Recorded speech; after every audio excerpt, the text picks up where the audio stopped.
J'ai trouvé le logo de Star Trek sur Internet. Oups. J'ai décidé de voir si je pouvais le redessiner. Alors, ce que j'ai fait, c'est que j'ai loadé l'image que j'ai trouvée d'un un badge qui avait été fait. Et j'ai dessiné un sketch par-dessus. Donc là, on voit le sketch du logo. On voit le sketch qui représente l'image derrière. J'ai mis un texte en arrière, Starfleet puis Replica, pour montrer que ce n'est pas un original. Et j'ai créé l'objet. Ça, c'est l'objet 3D fini. Et j'ai aussi fait un rendu, donc render. Ça, c'est le rendu que j'ai fait du badge de Star Trek. En fait, il y en a plusieurs qui se sont faits automatiquement.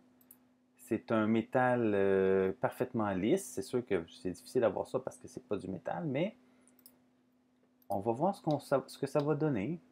Je vais loader ça dans mon imprimante SLA, puis on va imprimer ça. J'ai produit le fichier STL, celui-là ici. Je vais le loader dans mon logiciel pour l'imprimante SLA.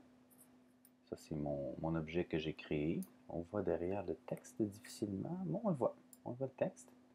Alors, je vais créer la structure de support. Voir ce que ça donne. Je vais l'incliner un tout petit peu.